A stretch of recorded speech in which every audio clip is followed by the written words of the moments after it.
मैं शैलजा अपने चैनल पर आप सबका हार्दिक स्वागत करती हूँ। आशा करती हूँ आप सब स्वस्थ एवं प्रसन्न होंगे। आज मैं श्री सुदामा जी की कथा सुनाऊंगी। विप्रवर सुदामा जन्म से ही दरिद्र थे। कृष्णचंद्र अवंती में महर्षि सांदीपनि के यहाँ शिक्षा प्राप्त करने गए। तब सुदामा जी भी वहीं गुरु के आश्रम में थे। वहां श्री कृष्णचंद्र से उनकी मैत्री हो गई। दीन बंधु को छोड़कर दीनों से भला और कौन मित्रता करेगा। श्याम सुंदर तो गिने चुने दिन गुरुगृह में रहे और उतने ही दिनों में वे समस्त वेद वेदांग शास्त्र आदि तथा सभी कलाओं की शिक्षा पूर्ण करके चले गए। वे द्वारकाधीश हो गए। सुदामा जी की जब शिक्षा पूरी हुई तब गुरुदेव की आज्ञा लेकर वे भी अपने जन्मभूमि लौट आए। विवाह करके उन्होंने भी गृहस्थ आश्रम स्वीकार किया। एक टूटी झोपड़ी, टूटे फूटे दो चार पात्र और लज्जा को ढकने को कुछ मैले चिथड़े, बस इतनी ही गृहस्थी थी सुदामा जी की। जन्म से सरल संतोषी सुदामा किसी से कुछ मांगते नहीं थे। जो कुछ बिना मांगे मिल जाए भगवान को अर्पण करके उसी पर उनका एवं उनकी पत्नी का जीवन निर्वाह होता था। प्रायः पति पत्नी को उपवास करना पड़ता था। उन दोनों के शरीर क्षीण कंकाल प्राय हो रहे थे। जिसने श्याम सुंदर की स्वप्न में भी कभी एक झांकी कर ली, उसके हृदय में वह मोहनी मूर्ति कभी न हटती नहीं। फिर सुदामा तो उन भुवन मोहन के सहपाठी रह चुके थे। उन वनमाली के साथ बहुत दिनों तक उन्होंने पढ़ा था, गुरु की सेवा की थी। वन में साथ साथ पुष्प समिधा फल फूल एकत्र किए थे। उस मयूर कुटी में उनके चित्त को चुरा लिया था। वे उसी का बराबर ध्यान करते, उसी का गुणगान करते। पत्नी से भी वे अपने सखा के रूप गुण उदारता आदि का बखान करते थकते न थे। सुदामा जी की पत्नी सुशीला साध्वी एवं पतिपरायणा थी। उसे अपने कष्ट की कोई चिंता नहीं थी, किंतु उसके दुबले क्षीणकाय धर्मात्मा पतिदेव को जब उपवास करना पड़ता था तब उसे अपार कष्ट होता था। एक बार की बात है, जब कई दिनों उपवास करना पड़ा तब उसने डरते डरते स्वामी से कहा, महाभाग, ब्राह्मणों के परम भक्त साक्षात लक्ष्मीपति शरणागत वत्सल यादवेंद्र श्री कृष्णचंद्र आपके मित्र हैं। आप एक बार उनके पास जाइए तो। आप कुटुंबी हैं, दरिद्रता के कारण क्लेश पा रहे हैं, अवश्य आपको प्रचुर धन देंगे।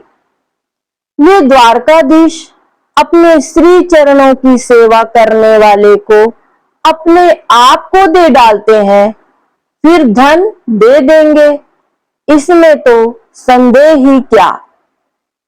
अपने श्री चरणों की सेवा करने वालों को अपने आप को दे डालेंगे। मैं चाहती हूं कि आपके मन में धन की रत्ती भर भी इच्छा नहीं है, मैं जानती हूं, पर आप कुटुंबी हैं। आपके कुटुंब का इस प्रकार कैसे निर्वाह होगा। आप अवश्य द्वारका जाएं। सुदामा ने देखा ब्राह्मणी भूख के कष्ट से व्याकुल हो गई है। दरिद्रता से घबरा कर वह मुझे द्वारका भेज रही है, किंतु श्याम सुंदर के पास धन की इच्छा से जाने में उन्हें बड़ा संकोच हुआ। उन्होंने स्त्री से कहा, पगली, ब्राह्मण को धन से क्या काम? तू कहे तो मैं भिक्षा मांग लाऊं, पर धन के लिए द्वारका जाना मुझे अच्छा नहीं लगता। हमें तो संतोष पूर्वक भगवान का भजन करने में ही सुख मानना चाहिए। ब्राह्मणी ने बहुत आग्रह किया। वह चाहती थी कि सुदामा अपने मित्र से केवल मिल आए एक बार। सुदामा ने भी सोचा कि श्री कृष्णचंद्र के दर्शन हो जाए। यह तो परम लाभ की बात है, परंतु मित्र के पास खाली हाथ कैसे जाएं? कहने पर किसी प्रकार ब्राह्मणी किसी पड़ोसी से 4 मुट्ठी रूखे चिवड़े मांग लाई और उनको एक चिथड़े में बांधकर दे दिया। वह पोटली बगल में दबाकर सुदामा जी चल पड़े द्वारका की ओर। अब कई दिनों की यात्रा करके सुदामा द्वारका पहुंचे। तब वहां का ऐश्वर्य देखकर हक्के बक्के रह गए। गगनचुंबी स्फटिक मणि के भवन, स्वर्ण के कलश, रत्न खचित दीवारें, स्वर्ग भी जहां फीका झोपड़ी सा जान पड़े। उस द्वारका को देखकर दरिद्र ब्राह्मण थके रह गए। किसी प्रकार उन्हें पूछने का साहस हुआ। एक नागरिक ने श्री कृष्णचंद्र का भवन दिखा दिया। ऐसे कंगाल चिथड़े लपेटे मैले कुचैले ब्राह्मण को देखकर द्वारपाल को आश्चर्य नहीं हुआ। उनके स्वामी ऐसे ही दीनों के अपने हैं, यह उसे पता था। उसने सुदामा को प्रणाम किया, परंतु जब सुदामा ने अपने आप को भगवान का मित्र बताया तब वह चकित रह गया। देवराज इंद्र भी अपने को जहां बड़े संकोच से दास कह पाते हैं, वहां यह कंगाल मित्र कह रहा है। किंतु उन आशरण शरण कृपा सिंधु का कौन कैसा मित्र है, यह भला कब किसी ने जाना है। नियमानुसार सुदामा जी को द्वार पर ठहराकर द्वारपाल आज्ञा लेने भीतर चला गया। त्रिभुवन के स्वामी सर्वेश्वर यादवेंद्र अपने भवन में शैया पर बैठे थे। श्री रुक्मणी जी अपने हाथों में रत्न दंड लेकर व्यंजन कर रही थी, भगवान को व्यंजन करा रही थी। द्वारपाल ने भूमि में मस्तक रखकर प्रणाम किया और कहा, एक फटे चिथड़े लपेटे नंगे सर नंगे बदन शरीर मैला कुचैला बहुत ही दुर्बल ब्राह्मण द्वार पर खड़ा है। पता नहीं वह कौन है, कहाँ का है। बड़े आश्चर्य से चारों ओर वह देखता है और अपने आप को प्रभु का मित्र कहता है, प्रभु का निवास पूछता है और अपना नाम सुदामा बताता है। सुदामा, यह शब्द कान में पड़ा कि श्री कृष्णचंद्र ने जैसे सुधि बुद्धि खो दी। मुकुट धरा रहा, पटुका भूमि पर गिर गई, चरणों में पादुका तक नहीं। वे विह्वल से दौड़ पड़े। द्वार पर आकर दोनों हाथ फैलाकर सुदामा को इस प्रकार हृदय से लगा लिया कि जैसे चिरकाल से खोई निधि मिल गई हो। सुदामा और श्री कृष्णचंद्र दोनों के नेत्रों से अजस्र अश्रु प्रवाह चलने लगा। कोई एक शब्द तक नहीं बोला। नगरवासी, रानियां, सेवक सब चकित ही देखते रह गए। देवता पुष्प वर्षा करते हुए ब्राह्मण के सौभाग्य की प्रशंसा करने लगे। बड़ी देर में जब उद्धव आदि ने सावधान किया, तब श्याम सुंदर सुदामा जी को लेकर अपने भवन में पधारे। प्रिय सखा को उन्होंने अपने दिव्य पलंग पर बिठा दिया, स्वयं उनके पैर धोने बैठे। ओ मेरे सखा के पैर इस प्रकार बीमारियों से फट रहे हैं, इतनी दरिद्रता, इतना कष्ट भोगते हैं ये विप्रदेव। हाथ में सुदामा का चरण लेकर कमल लोचन अश्रु गिराने लगी। उनकी नेत्र धारा से ही ब्राह्मण के चरण धुल गए। रुक्मणी जी ने भगवान को यह भाव विभल दशा देखकर अपने हाथों से सुदामा जी के चरण धोए। जिन भगवती महालक्ष्मी की कृपा कोर की याचना सारे लोकपाल करते हैं, वे आदर पूर्वक कंगाल ब्राह्मण का पाद प्रक्षालन करती रहीं।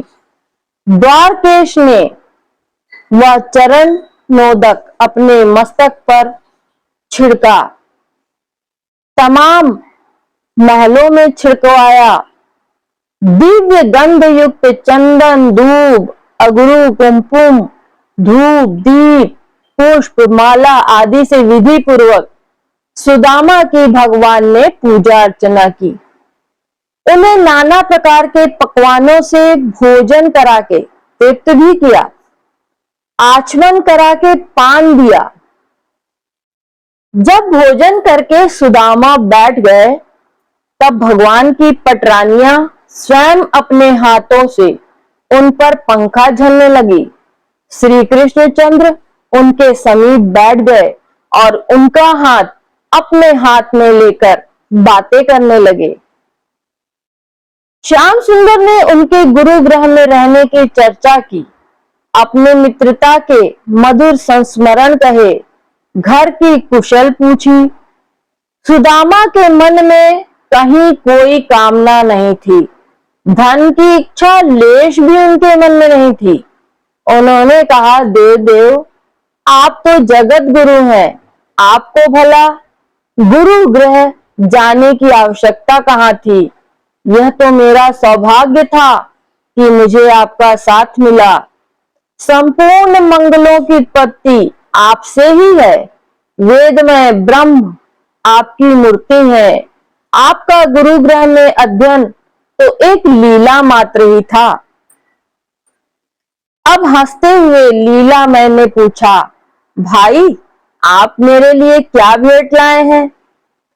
प्रेमियों की दी हुई जरा सी वस्तु भी मुझे बहुत प्रिय लगती है और अभक्तों का विपुल उपहार भी मुझे संतुष्ट नहीं करता। सुदामा का साहस कैसे हो द्वारका के इस अतुल ऐश्वर्य के स्वामी को रूखे चिवरे देने का। वे मस्तक झुकाकर चुप रह गए। सर्वांतर्यामी श्रीहरि ने सब कुछ जानकर यह निश्चय कर लिया था कि यह मेरा निष्काम भक्त है। पहले भी कभी धन की इच्छा से इसने मेरा भजन नहीं किया और न अब इसे कोई कामना है, किंतु इसकी पतिव्रता पत्नी के कहने पर जब यह यहाँ आ गया, तब मैं इसे वह संपत्ति दूंगा जो देवताओं को भी दुर्लभ है। यह क्या है? भाभी ने मेरे लिए कुछ भेजा है, उसे आप छिपाए क्यों जा रहे हैं? यह कहते हुए श्री कृष्णचंद्र ने स्वयं पोटली खींच ली। पुराना जीर्ण वस्त्र फट गया, चिवरे बिखर पड़े। भगवान ने अपने पीत पट्ट में कंगाल निधि के समान उन्हें शीघ्रता से समेटा और एक मुट्ठी भरकर मुख में डालते हुए कहा, मित्र यही तो मुझको परम प्रसन्न करने वाली परम प्रिय भेंट है। ये चिवरे मेरे साथ समस्त विश्व को भी तृप्त कर देंगे। बड़ा मधुर, बड़ा स्वादिष्ट, बहुत स्वादिष्ट, ऐसा अमृत जैसा पदार्थ तो कभी न मिला ही नहीं। इस प्रकार प्रशंसा करते हुए जब श्री कृष्णचंद्र ने दूसरी मुट्ठी भरी, तब रुक्मणी जी ने उनका हाथ पकड़ लिया और उनका हाथ पकड़ते हुए कहा, प्रभु बस कीजिए ना, मेरी कृपा से इस लोक और परलोक में मिलने वाली सब प्रकार की संपत्ति तो इस एक मुट्ठी चिवड़े से ही इस ब्राह्मण को मिल चुकी। अब इस दूसरी मुट्ठी से क्या आप और क्या करने वाले हैं? अब आप मुझ पर दया कीजिए। भगवान मुट्ठी छोड़कर मुस्कुराने लग गए। कुछ दिनों तक सुदामा जी वहां रहे। श्री कृष्णचंद्र और उनकी पटरानियों ने उनकी बहुत बड़ी सेवा की। अंत में अपने सखा की आज्ञा लेकर वे घर को विदा हुए। लीला मैंने दूर तक जाकर उनको विदा किया। सुदामा जी को धन की तो तनिक भी इच्छा नहीं थी। श्री कृष्णचंद्र बिना मांगे ही बहुत कुछ दे देंगे, ऐसी भावना भी उनके हृदय में नहीं उठी थी। द्वारका से कुछ नहीं मिला, इसका उन्हें कोई खेद तो हुआ नहीं। उल्टे वे सोचते जा रहे थे, ओह, मैंने अपने परम उदार सखा की ब्राह्मण भक्ति देखी, कहां तो मैं दरिद्र पापी और कहां वे लक्ष्मी निवास पुण्यचरित। किंतु मुझे उन्होंने उल्लसित होकर हृदय से लगाया, अपनी प्रिया के पलंग पर बैठाया, मेरे चरण धोए। साक्षात श्री लक्ष्मी जी की अवतार रुक्मणी जी मुझ पर चवर करती रही। मेरे परम सुहृद श्री कृष्ण कितने दयालु हैं। मनुष्य को उनके चरणों की सेवा करने से ही तीनों लोकों की संपत्ति, सब सिद्धियां और मोक्ष तक मिल जाता है। उनके लिए मुझे धन देना कितना सरल था, किंतु उन दयामय ने सोचा कि यह निर्धन धन पाकर मतवाला हो जाएगा और मेरा स्मरण नहीं करेगा। अतः मेरे कल्याण के लिए उन्होंने धन नहीं दिया। धन्य सुदामा, घर में भूखी स्त्री को छोड़ आए हैं, अन्न वस्त्र का ठिकाना नहीं, पत्नी को जाकर क्या उत्तर देंगे, इसकी चिंता नहीं। राजेश्वर मित्र से मिलकर तोरे लौटे, इसकी ज्ञानी नहीं। धन के लिए धन के भक्त भगवान की आराधना करते हैं और धन न मिलने पर उन्हें कोसते हैं, किंतु सुदामा जैसे भगवान के भक्त तो केवल भगवान को ही चाहते हैं। भगवान के पास सुदामा पत्नी की प्रेरणा से गए थे।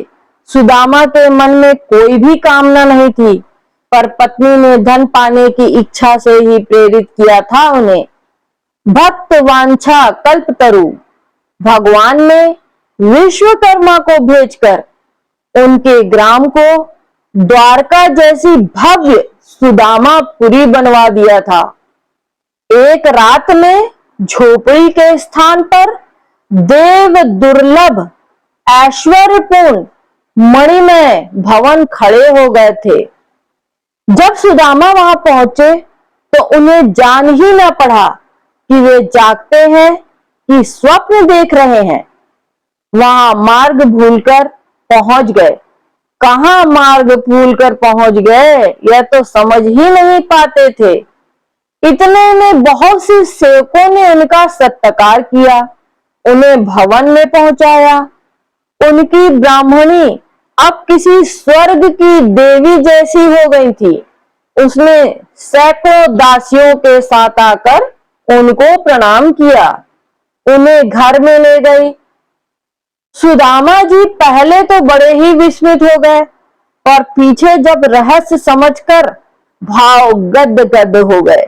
वे कहने लगे, मेरे सखा उदार चक्र चूड़ामणि है, वे मांगने वाले को लज्जित न होना पड़े, इसलिए चुपचाप छिपाकर उसे पूर्ण काम कर देते हैं।